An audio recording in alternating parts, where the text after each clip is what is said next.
인생은 고해와 같다라는 말이 있죠. 고해, 괴로운 고, 바다해, 괴로운 바다 같은 것이 우리의 인생이다라는 거죠. 자, 바다를 보면 평소에는 잔잔하지만 그 망망대해에 갑자기 먹구름이 몰려오고 큰 폭풍과 파도가 치게 되어져서 매우 심한 어려움을 겪을 때가 있습니다. 그런 것을 두고 인생은 고해와 같다라는 말을 하죠. 우리 인생을 살아오면서 그런 일들을 우리 종종 겪지 않습니까? 갑자기 몸이 아파요. 또 아니면 갑자기 어떤 사고가 나가지고 어려움을 겪기도 하고, 또 갑자기 회사에서 구조조정돼 가지고 실직을 하게 된다든지, 또 우리가 그 코로나 때 겪었지만 갑자기 손님이 뚝, 다른 말로 하면 갑자기 거래 절벽. 여러분 얼마나 힘이 들겠습니까?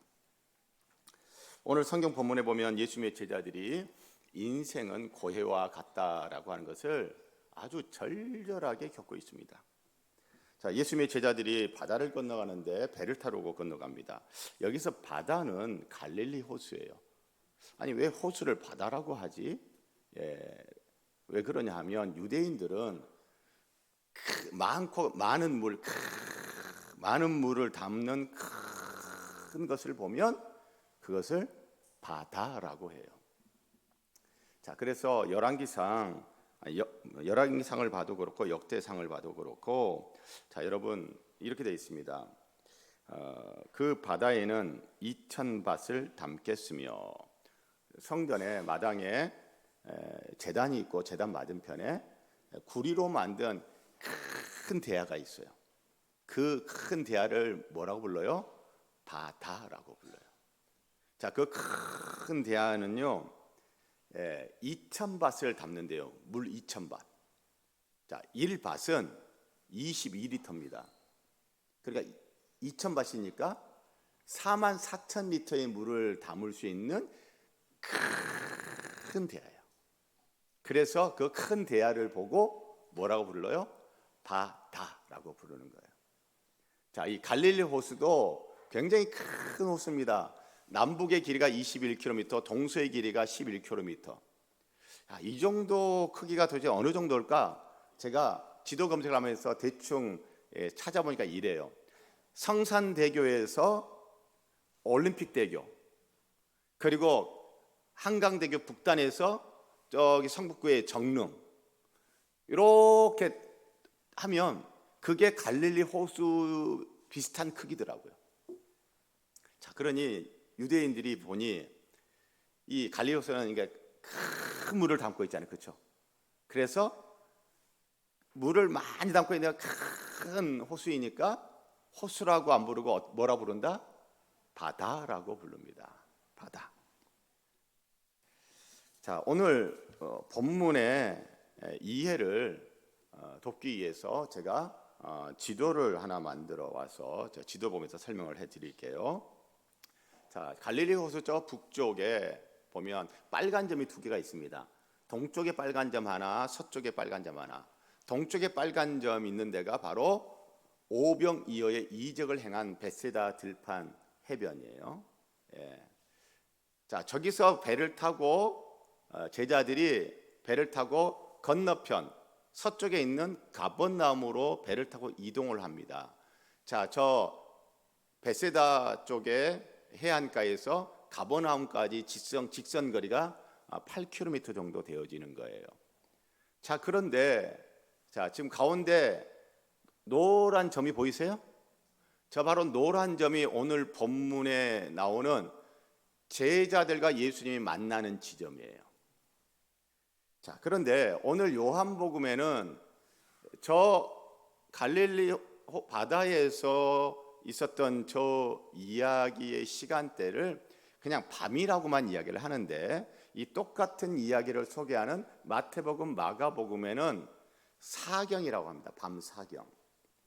자, 구약 성경에서 유대인들은 밤의 시간을 세 개나 나눴어요. 1경, 2경, 3경. 자, 그런데 왜 사경이 나오지? 왜 그러냐면 로마인들은 밤의 시간을 사경으로 3시간 단위로 해질녘 6시부터 그 다음날 아침 해 뜰 때까지 6시까지 12시간을 3시간 단위로 해서 1경, 2경, 3경, 4경. 자, 그러니 지금 이 사건이 벌어진 때는 제3경, 제4경. 그러니 새벽 3시에서 6시 사이. 빠르면 새벽 3시인 거예요. 자, 그러니까 여러분 생각해 보세요. 예수님의 제자들인 베드로를 비롯하여 그 많은 제자들 상당수가 전직이 무엇이었습니까? 갈릴리에서 고기 잡던 어부들이었어요. 저 갈릴리 바다에서 잔뼈가 굵은 어부들이었어요. 자, 그 어부들이 저 갈릴리 바다에서 노젓는 일, 여러분 한두 이틀, 하루 이틀 해본 일이 아니에요. 자, 그러면 새벽 3시라고 친다면 밤새도록 그 전날 저녁부터 노를 젓기 시작했어요. 밤새도록 노를 지었는데 딱 어디 갔어요? 딱 중간밖에 못 갔어. 4km밖에 못 갔어요. 야, 저게 굉장히 애매모호한 지점이에요. 밤새도록 노를 지었는데 심리 4km밖에 못 갔어. 와, 거기서 돌아가기도 애매하고 앞으로 가자니 또 막막하고 참 애매한 거. 자, 여러분 밤새도록 힘을 썼지만 딱 중간까지밖에 못 갔어요. 그것도 노젓는 일에 아주 능숙한 어부들이었음에도 불구하고 왜 저 오랜 시간, 6시간, 7시간, 8시간 어쨌든 6시간 이상을 노를 졌는데 왜 4km밖에 못 가냐고요. 이미 가버나움에 도착하고도 남을 시간인데. 왜 그랬어요? 바람과 파도 때문이에요. 18절 보면 큰 바람이 불어 파도가 일어나더라. 이 18절은 이 갈릴리 바다의 변덕스러운 날씨를 보여주는 겁니다. 자, 이 갈릴리 호수 바다는요 산으로 둘러싸여져 있어요. 갈릴리 호수 주변에는 이게 산들이 이렇게 있어. 산들이 있는데, 자, 종종 이 밤에는 돌풍이 또 큰 파도가 막 일어날 때가 많습니다. 특히 밤에 기온 내려가면 더 그래요. 그래서 여러분 이런 노래 여러분 아시죠? 산 위에서 부는 바람, 뜨거운 바람이 아니라 무슨 바람? 시원한 바람. 예, 밤에 산에서 내려오는 바람은 시원한 바람. 자, 낮에 이 땅이 뜨거워졌어요. 근데 해 지고 나면 땅은 빨리 식어요. 자, 그리고 그 낮에 갈릴리 호수의 물은 시원해졌어요? 데펴졌어요? 데펴졌어. 낮에 그 뜨거운 열기를 받아서 갈릴리 호수의 이 물은 데펴졌어. 자, 그래서 낮에 데워진 갈릴리 바다의 따뜻한 공기는 대류 현상으로 위로 올라가. 그럼 밤에 되면 이 산에서 어떤 바람이? 시원한 바람, 차가운 바람이 슉 내려와요. 급강하는 거예요. 급강하면서 휙 몰아치는 겁니다. 그러면서 놀이 일어나는 거예요. 그런데 바람이 불어오는 방향이 이리저리 막 바뀌는 거예요. 바람이 휙 불었다가 휙 불었다. 그러니까 막 이 파도가 어때요? 확 했다 하니까 배가 뒤집힐 가능성이 있는 거죠. 자, 여러분, 예수님의 제자들이 갈릴리 호수를, 이 갈릴리 바다를 밤에 배를 타고 건너가는 것은 안전하다, 위험하다. 위험한 거 너무나 잘 아는 사람들이에요.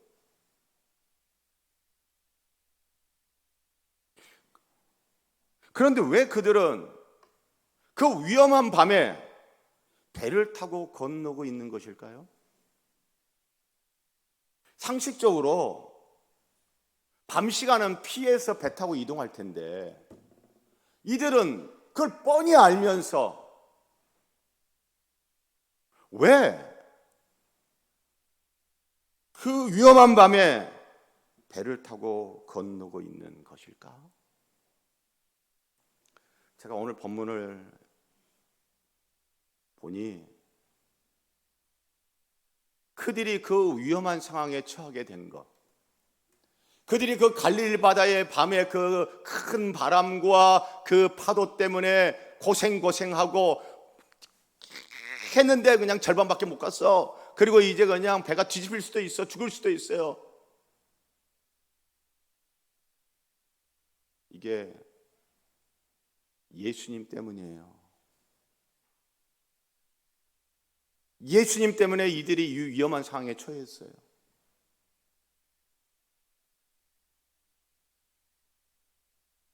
17절을 보세요. 배를 타고 바다를 건너 가버나움으로 가는데 이미 어두웠고 예수는 아직 그들에게 오시지 아니하셨더니, 예수님이 그들에게 오지 않으셨다라고만 돼 있지 않고 두 글자가 들어가 있습니다. 어떤 단어? 아직. 예수님이 아직 그들에게 오지 않았어요.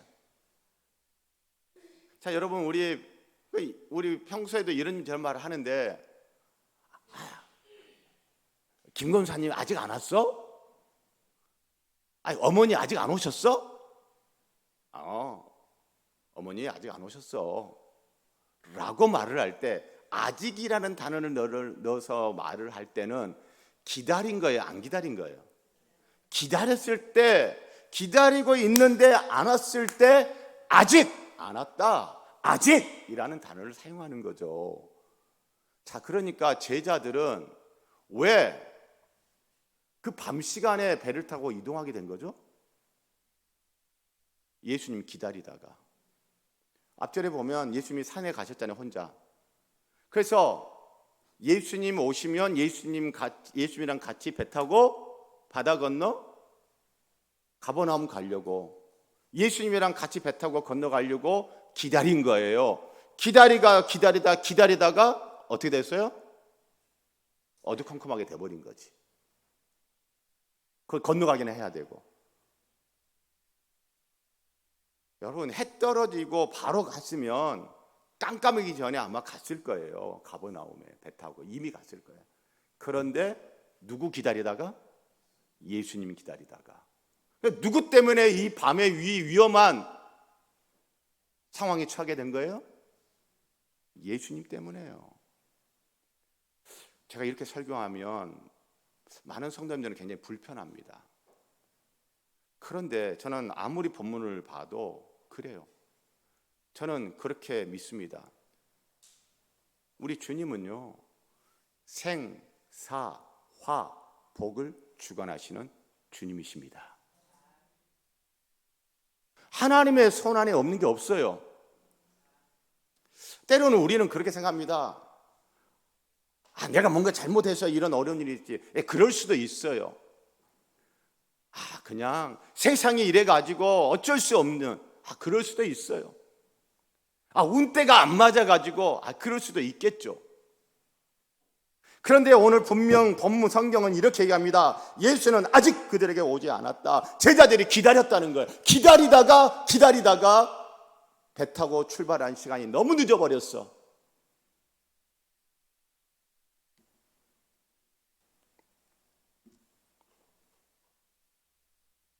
자, 그러면 예수님은 의도적으로 늦게 오신 거예요.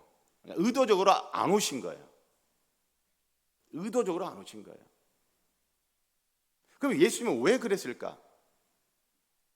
예수님이 의도적으로 안 가시면 제자들이 기다리다가 배를 타고 늦게 출발을 하면 밤에 그 위험한 상황에 처할 걸 예수님이 모르시는 거 안단 말이에요. 그런데 예수님이 왜 그랬을까요? 왜 제자들을, 자기를 믿고 따르는 제자들 그 위험한 상황으로 몰아쳐 넣었냐고요.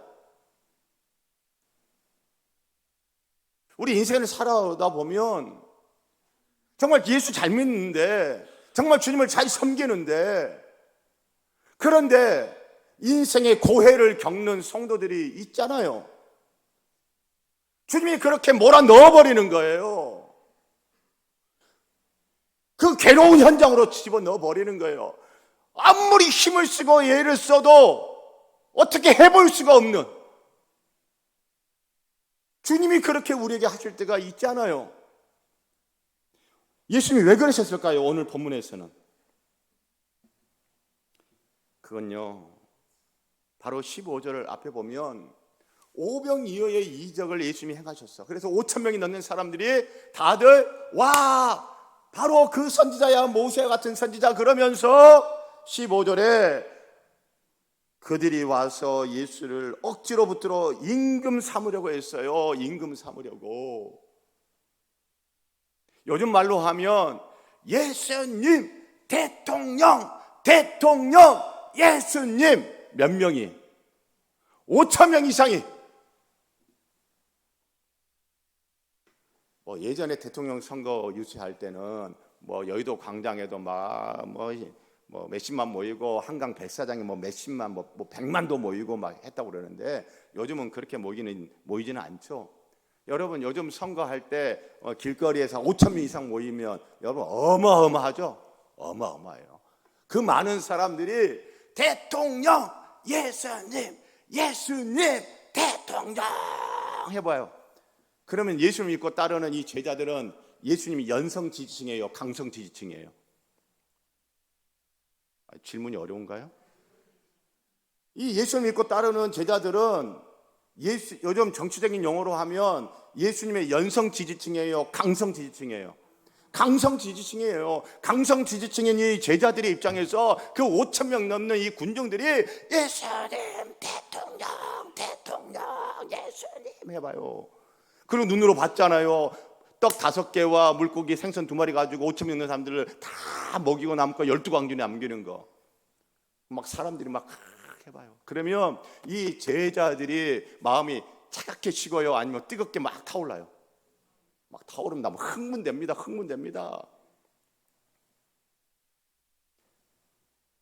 예수님은 일부러 안 오신 거예요. 그 흥분을 가라앉혀라. 그 열기를 가라앉혀라. 제자들이 예수님을 믿고 따르는데 헛된 야망과 헛된 열망을 가지고 예수를 따르고 있는 거예요. 여러분 우리 잘 알잖아요. 예수님, 제 아들은 예수님 오른편에, 제 아들은 예수님 좌편에. 그 제자들도 누가 크냐 하면서 막 서로 다투고 싸우고. 그 뭐예요? 예수님 믿고 따르지만 예수님 왕 됐으면 좋겠어. 예수님이 임금 내는 거 그때 내가 한 자리씩. 제자들도 그런 이 5천 명 이상이 되는 사람들의 군중들과 똑같은 그런 야망, 열망이 있는데 5천 명 되는 사람들이 와 하면은 와 흥분되는 거죠. 금방 뭐 될 것 같아요. 예수님은요, 그 예수를 믿고 따르는 제자들의 그 헛된 열망과 왜곡된 야망을 그 열기가 식어지는, 예수님 입장에는 식히는 시간이 필요해요. 예수님을 연호하던 사람들이 이제 다 흩어져 갔습니다. 해는 졌고 점점 어두워져 갑니다. 제자들만 남았습니다. 산에서 찬바람이 슬슬 시원한 바람이 불어오기 시작합니다.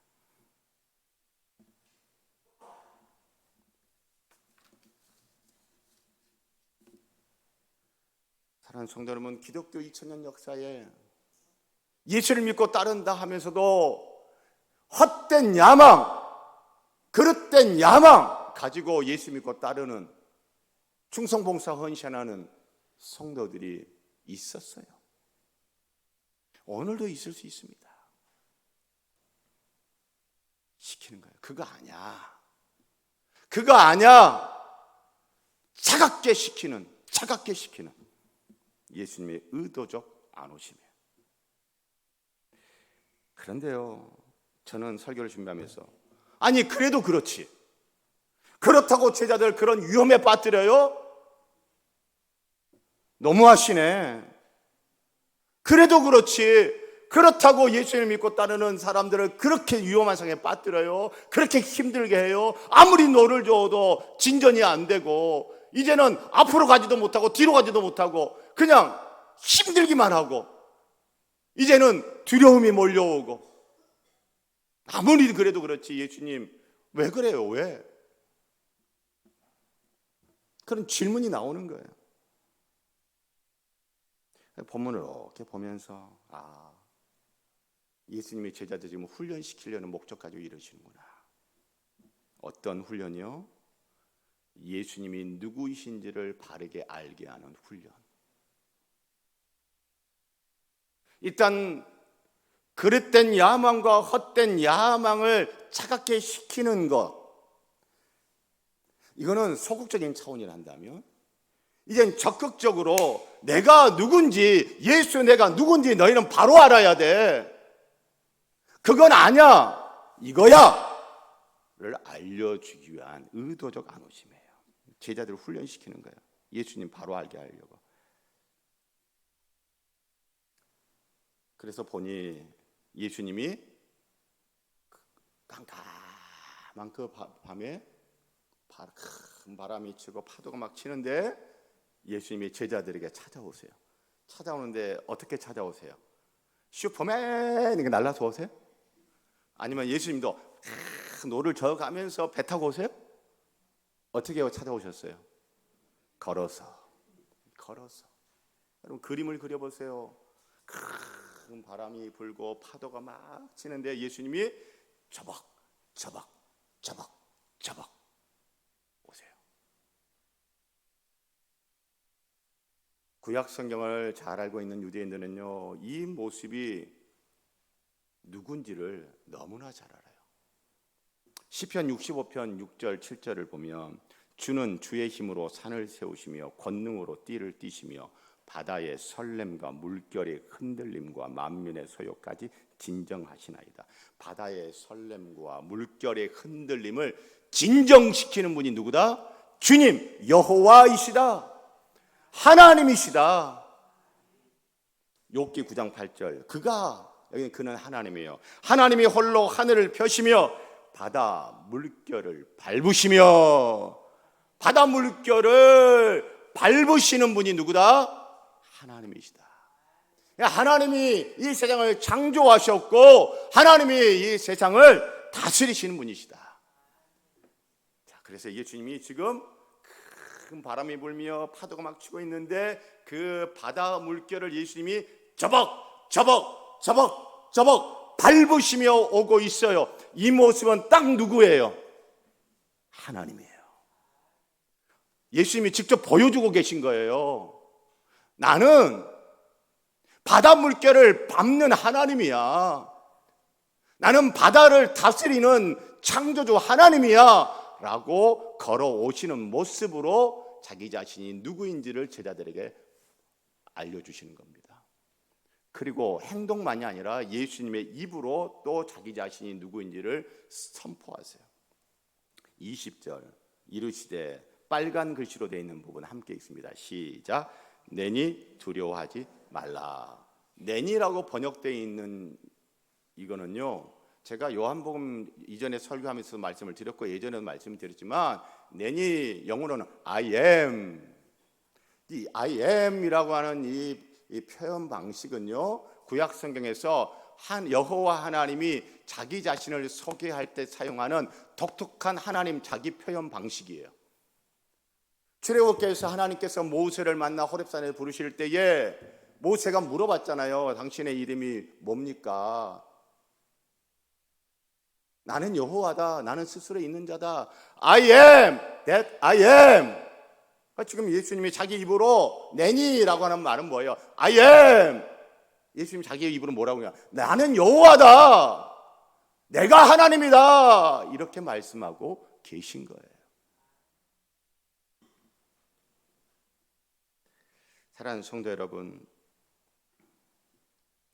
우리 인생에도 다양한 파도들이 몰려왔었고요, 또 앞으로 우리의 인생에 다양한 파도들이 몰려오겠죠. 오늘 성경을 보니 고통당하고 있고 두려움 가운데 떨고 있는 제자들의 모습이 그저 2000년 전 제자들의 모습만은 아닌 것 같아요. 제 모습도 있고요, 우리 성도님들의 모습도 있어요. 세상의 거친 파도에 맞서 싸우느라 고생하고 있는 이 제자들, 2000년 전 제자들의 이야기일 뿐인가요? 아니요. 세상의 거친 파도에 맞서 싸우느라 고생하고 있는 성도들이 제 눈에는 지금 이 예배 드리고 있는 성도들 중에서도 쑥쑥 들어옵니다. 얼마나 힘이 들까요? 얼마나 고통스러울까요? 때로는 무섭기도 하고 두렵기도 하지 않겠습니까? 그런 세상의 거친 파도에 맞서 싸우느라 고생하고 있는, 두려움에 떨고 있는 제자들 향해 친히 그 파도를 다스리시며 저벅저벅 밟으시며 찾아오시는 하나님이신 예수님이십니다. 할렐루야. 우리 주님은요, 어떤 다양한 파도도 다스리시는 주님이시고 밟으시는 하나님이십니다.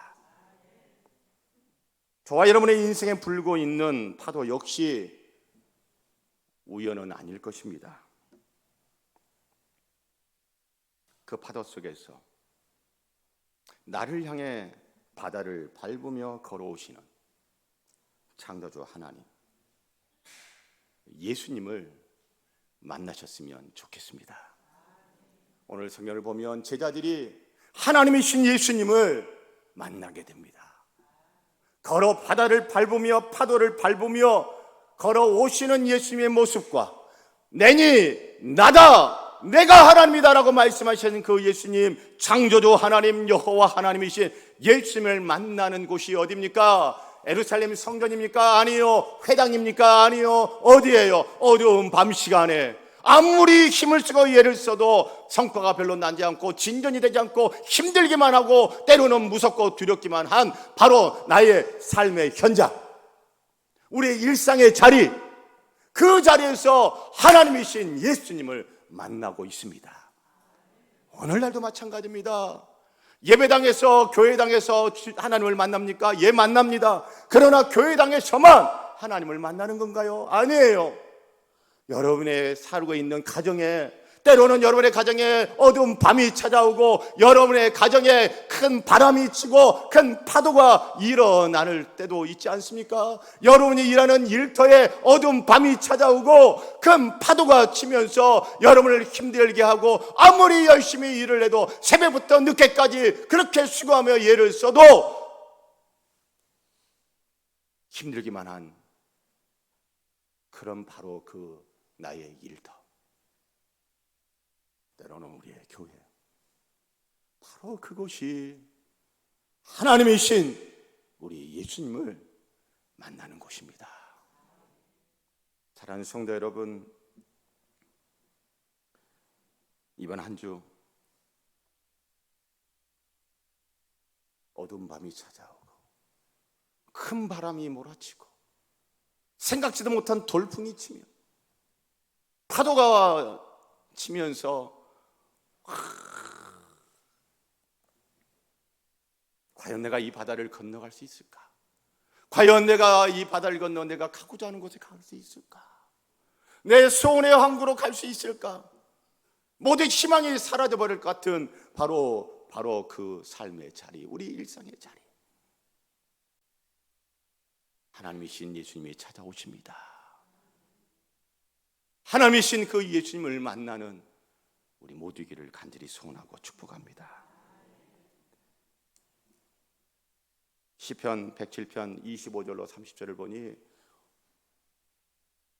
우리 믿음의 선배가 노래했던 그 노래가 오늘 본문에서 그대로 재현되고 있는 것 같아요. 싱크로율이 거의 90% 이상이에요. 제가 한번 낭독해 드릴게요. 시편 107편 25절로 30절. 여호와께서 명령하신즉 광풍이 일어나 바다 물결을 일으키는도다. 그들이 하늘로 솟구쳤다가 깊은 곳으로 내려가나니 그 위험 때문에 그들의 영혼이 녹는도다. 그들이 이리저리 구르며 취한 자같이 비틀거리니 그들의 모든 지각이 혼돈 속에 빠지도다. 이에 그들이 그들의 고통 때문에 여호와께 부르짖으매 그가 그들의 고통에서 그들을 인도하여 내시고 광풍을 고요하게 하사 물결도 잔잔하게 하시는도다. 그들이 평온함으로 말미암아 기뻐하는 중에 여호와께서 그들이 바라는 항구로 인도하시는도다. 오늘 본문 마지막 절 21절 함께 낭독할까요? 이에 기뻐서 배로 영접하니 배는 곧 그들이 가려던 땅에 이르렀더라. 아멘. 사랑하는 성도 여러분, 어두운 밤에 바람도 치고 파도도 너무나 거세가지고 힘이 드십니까? 나는 한다고 열심히 하는데 여러분 성과는 별로 없고 되는 거는 별로 없고 그리고 더 심하게는 목숨의 위태로움, 이러다 내가 죽을 수도 있겠구나, 이러다가 끝날 수도 있겠구나 라고 하는 두려움과 공포가 밀려오는 분도 계십니까? 그 밤에 바람과 바다를 밟으시며 찾아오시는 예수님이 우리에게 말씀하십니다. 내니 두려워 말라. 왜 우리 보고 두려워하지 말라요? 내가 하나님이야, 내가 하나님이야. 할렐루야. 예수님은 하나님이십니다. 하나님이신 예수님이 우리에게 말씀하십니다. 두려워하지 말라.